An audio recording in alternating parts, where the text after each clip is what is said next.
I'm excited to bring Meech on because he is not only a Battles In athlete from last year, he's actually been working with us doing his Behind the Visor show. If y'all aren't following our YouTube channel, make sure that you follow the channel, you subscribe to it. You can see all the episodes of Behind the Visor on there. And I mean, that alone, we'll talk about it in a second, but that's been cool to see you run with. We've got, what, 2 more episodes in the books breaking down spring. Who do we have coming out for the people? So we got Omar, and we also have a special guest, Hakeem, too. Yeah. So it was cool getting both those guys on and just chopping out with them, getting a different perspective. And Hakeem was telling us, everyone wants to be a receiver growing up. I tell him, if you want to play DB, I'll route you up now. So okay, I got a PhD in route running, man. You know what I'm saying. Talking about you or your Madden career player? Okay. Yeah, both of us.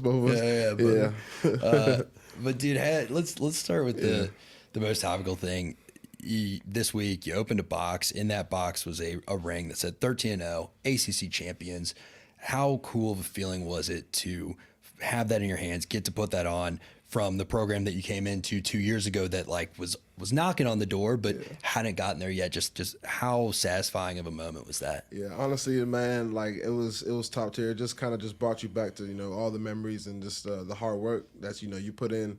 All the times Coach Novell is yelling at you on the practice field, you just pushing, trying to be better, and there's a lot of work, sacrifice, and with opening up that box and seeing that ring, it was like, wow, man, we accomplished a lot. 13-0, ACC championship, and then obviously getting to play back in Charlotte. That was just a great feeling too. So, I mean, it was great, man. It just took us back to the memories. It was a fun last couple seasons since I've been here. Yeah, no, and it's been fun, dude, to go online and see fans of programs who celebrate things like Pinstripe Bowl championships.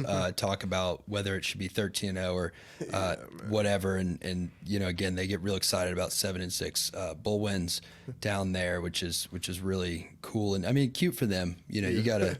Don't want to be too mean to those kids because most of them can read. But folks, we'll talk about Florida State stuff today. It's been cool to go to practice and see you kind of being out there, still helping the team, still doing a little bit of coaching, giving the guys pointers. But just talk about the culture of it being a player-led room. We got to hear it tonight from Lucas's perspective, but from the older guy, how do y'all work to make sure that senior-led, player-led culture doesn't end with y'all? Yeah, so, I mean, whilst you're still there, you want to keep pouring in to the young guys. I mean, that's one of the main things that when I first entered the transfer portal and I was looking to come to Florida State, Coach Novell sat me down and he was like, hey, man, look, you played a lot of football, but, you're not going to come here and be successful if you don't tap into the young guys. And that was like his main request, one of the main requests for me to do. And I was something I had no problem doing at all.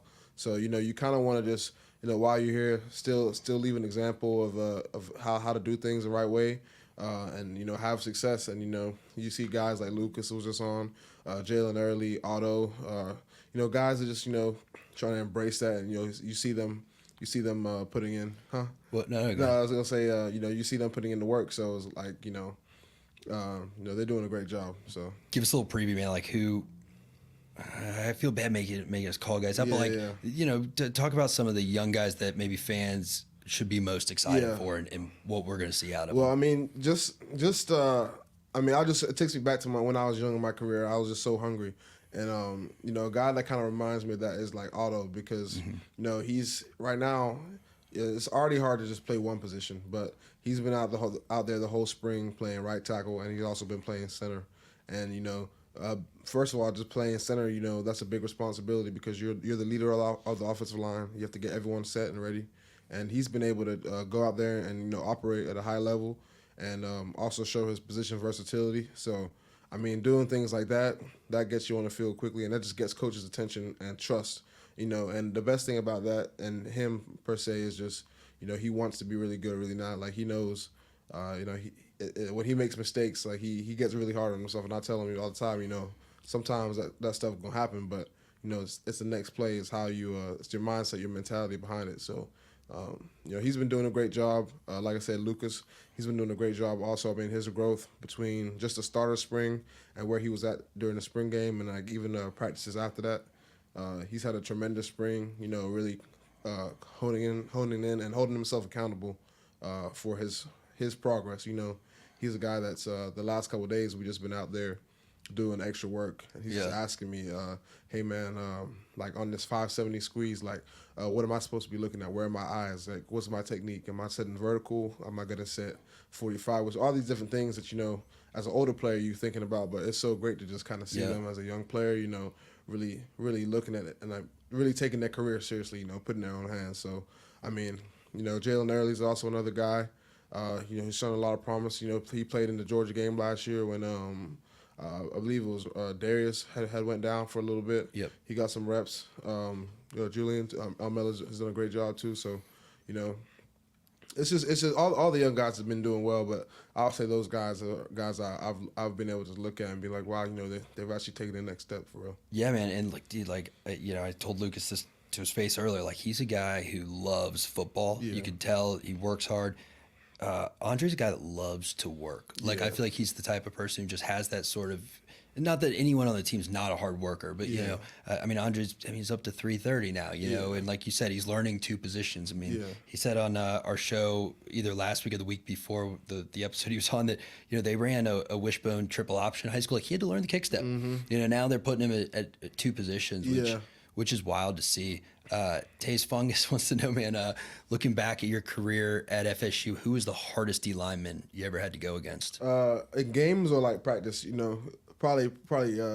Let's say someone from our team, and then who on another team in a game. Because I would say, like, every day at practice, we go against the best defensive line every single day. So that's what really made the games easier. I mean, Fabian was always someone hard to go against. I mean, he was super strong. If you was leaning any type of way, he was going to throw you at the club. You know, Braden Fisk, his quickness. I mean, his first step quickness, you know, if you don't get off the ball, he's going to beat you. So, and then, I mean, all these guys, Josh Darrell. I mean, Darrell is a man-child out there.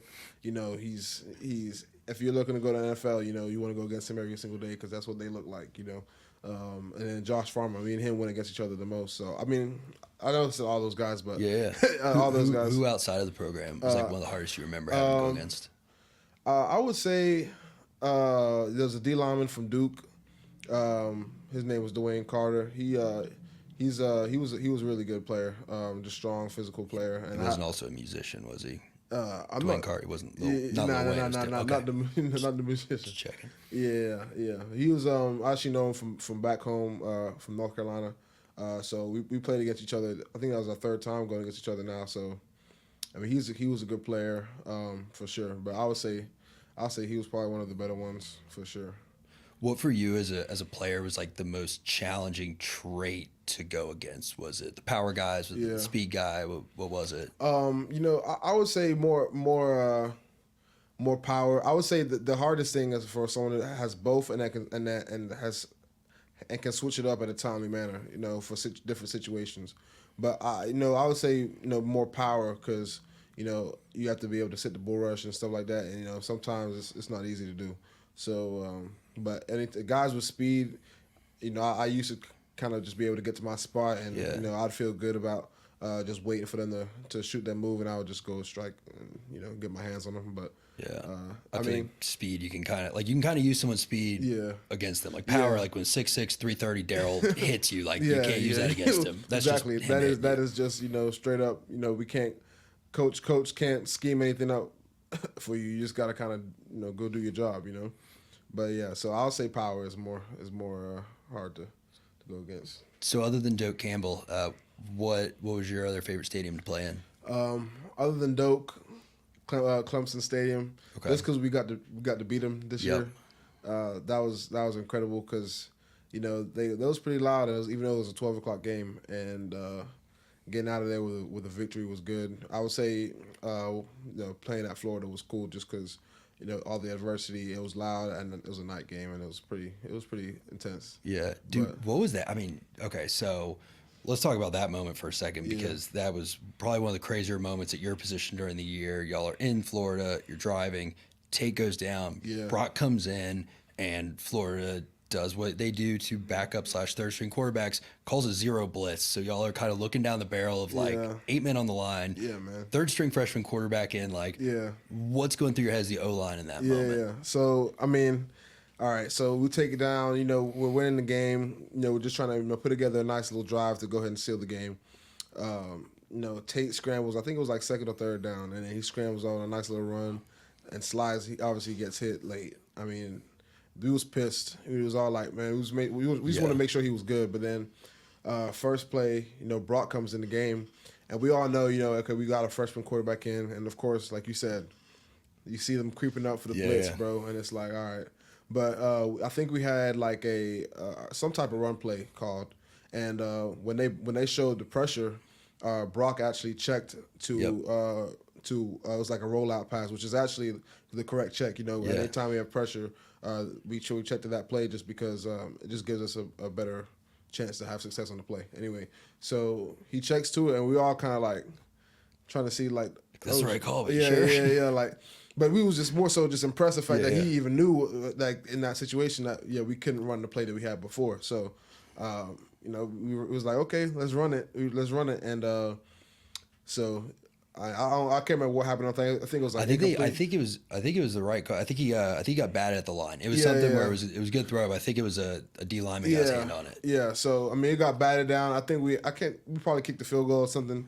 Can't exactly remember what happened after that. I mean, but I was just more so just impressed in the moment. Like, he comes in the game and the first play, he's already, trying to check plays and trying to take command of the offense. I mean, that's just kind of the guy he is. He's not going to back down from the challenge. But having seen another school in Charlotte, and now again seeing it from an older guy who's been there frequently, like how much that was just the Mike Norvell, Alex Atkins mentality, right? That they preach, always be ready to be the next guy up. And I feel like, was that kind of like an embodiment of, hey, that's what they tell you to do? Yeah, man. I think for Charlotte, we always kind of said, next man up, but we knew if the next man was up, we didn't have a chance. You know what I'm saying? Like, there's only so many guys that. If I go down, Kev's like, well, next man up, but like. Yeah, man. It's just like, all right, now we didn't really have faith and believe, but no, I also don't think we put the work in, or maybe it's preached it as much as we have here. Like here it's truly next man up mentality, but also support your brother. That is in there. So you're not like hating on them or wishing that anything happens, but if something does happen, you want to make sure you're ready. And so I think that's just part of the kind of the culture and the brotherhood that Coach Norvell preaches here, and Coach Atkins is always talking about the unselfishness of the offense. A lot of guys want to make plays, and we see Keon making the one-handed catches, and other Johnny, just going over guys. And as a receiver, you're like, you want that to be you too. You know what I'm saying? But how are you gonna be selfish? How are you gonna try and help those guys out while they're making plays so that you're ready? How are you gonna be trying to learn? That's what really makes a team great. Right? That's what makes an offense really good. When the receivers are the leaders of the room, leaders of the offense, running backs. You see the running back room just unselfish. Guys go in, make plays, and you see the first guy celebrating with them, or the running backs on the sideline. Yeah. So just that whole mentality, if your teammates supporting you, that helps you out too. So when it's time you have to go in the game, like it's like, okay, let's go. We riding with Brock. So I mean, that's kind of what happened in that Florida game, and then it led into the ACC championship too. We believed in Brock, and he was ready to go. Yeah, man, and just so in spring, I mean, I think one thing that is really noticeable is that y'all don't do in spring like a ones on ones type thing. It seems like, especially in the offensive line, I mean, every possible combination is out there. How helpful is that for these young guys' development to know, like, even if you just got here, like Todd, right? Like you're going to go against Daryl Jackson. Yeah. Like you're not, in these 15 practices, it's not, Josh Farmer's coming at you. Pat Payton, Andre is going to come at you off the edge. Like how beneficial is that for their development? I mean, it grows you up quick because of those. Like I said, that practice is where the games were so easy for us because we're so competitive at practice, and that defensive line room is always elite. So as a young guy, you get thrown in the fire. Like out of high school, like Todd, I'm sure out of high school was like, oh shoot, I can't wait to go against Dale Jackson in spring. But he was, he got to feel it firsthand. You know what I'm saying? It's like it's different than being on the sideline. Be like, and now that I'm watching them, I'm like, these guys got some power. So but I mean, it's tremendous to their growth. I mean, they just got to take it the right way, take the right mindset with it. It's like I say, it's not going to be easy, but it definitely will help you out in the long run of your career. I mean, get you a head start going against guys, so the games will just be super easy. And Coach Atkins does a good job, like mentally developing them too, like learning the intricacies of the position and the game. And I gotta think. I mean, like if you've gone against this D line in practice, like no one out there is gonna scare you. No, you know, there's not gonna be go in the game because someone went down. And it's like, well, yeah. I mean, I've played against the highest caliber of dudes. Like I know what I'm doing. So I feel like there's two related questions here, right? One, what's your favorite hobby outside of football related activities? And there's another one asking if you plan on playing NCAA football 2025. Okay, I'm gonna be playing that game. I still play at 14. I downloaded the roster from the last season. So me and Darius be playing each other when I'm just hanging out with him.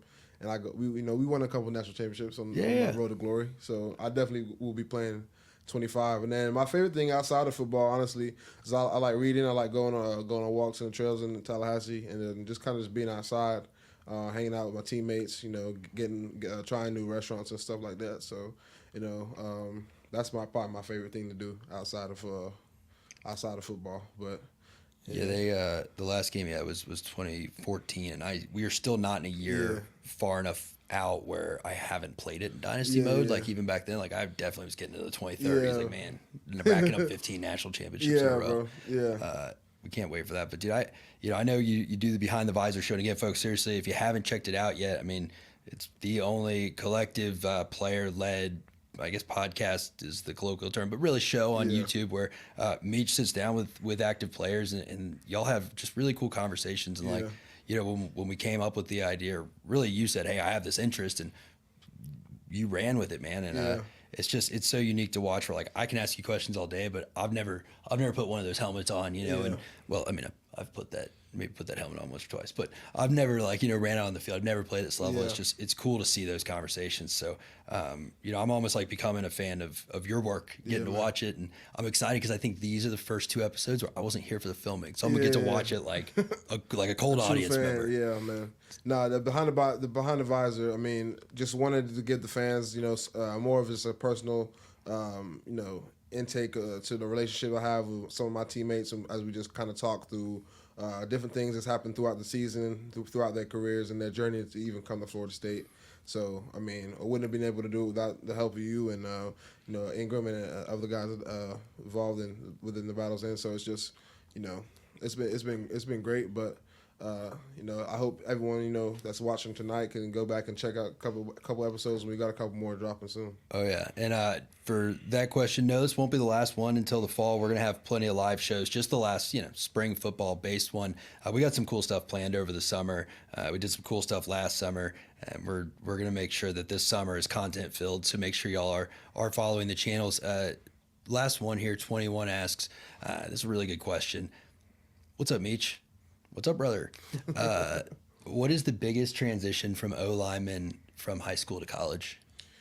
The biggest transition from O-line to high school to college. I mean, high school, you're kind of just the best player on your team. So, you just move guys out the way just off your pure strength. You're probably not being as technical.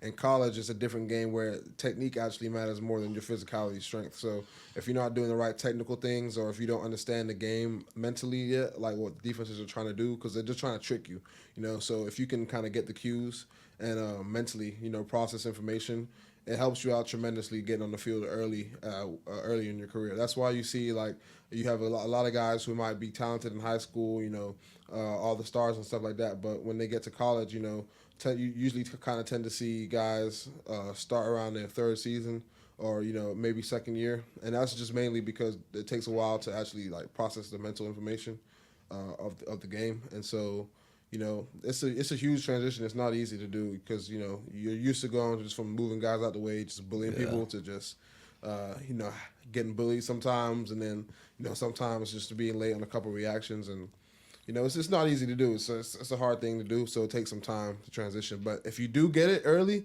usually, and you see those guys playing as freshmen, you can tell they're going to be really good players. Yeah, and it's crazy talking to you. Just like how much gets thrown at you. It's like, hey, you got to get bigger, more technical. You got to learn a more complicated offense, and you got those dudes going against you.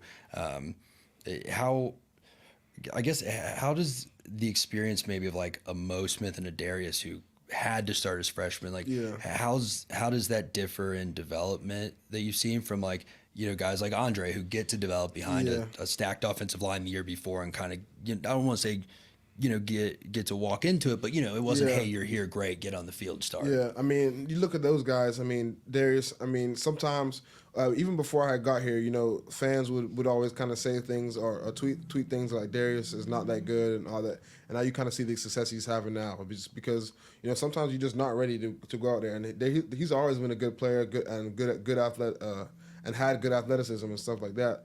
But he just kept progressing and getting better over time, and that's just kind of how the position is. It takes time to develop into an elite player. Even the same thing with Maurice. Like fans didn't want Maurice to start in 2022, and then they brought in Caden Lyles, and there's that competition. And he took his game to another level. I think that year when I first got here, he had kind of already said I'm going to be the guy, and both those guys have fought through injury. And, you see where they're at now and the success that they have. I mean, this is their year. They're seniors now. This is their team.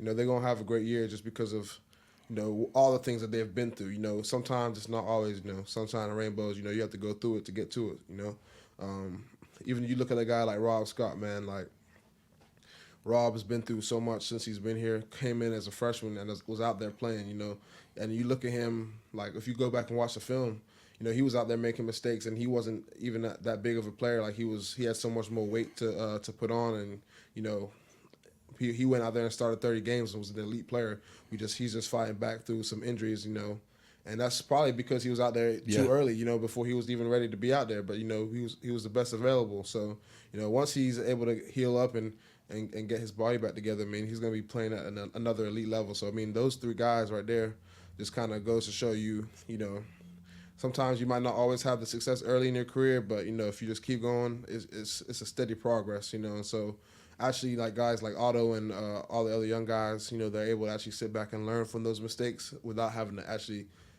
without the mistakes penalizing them. Yeah. You know what I'm saying? Like without them going out there and give up a sack and then be like, oh, I have to set vertical now because this is what happened. So they're able to see and to pay attention, and I think it's helped them tremendously. Yeah, no, absolutely. And I just think I'm gonna end it on a quote from my mom, because I know she watches like every second of this, because love you, Mom. Hey. She used to always say, like, she'd give me advice, say, look, you can take my advice for what you paid for it, which is nothing, or what I paid for it, which is a lot. And it's cool to see that with the young guys, right? It's like, and they all do take that to heart, and how seriously they talk about learning from you, learning from Mo, and like, learning from the mistakes of those guys, and that just compounds their development. But man, I appreciate you being our last second alumni guest.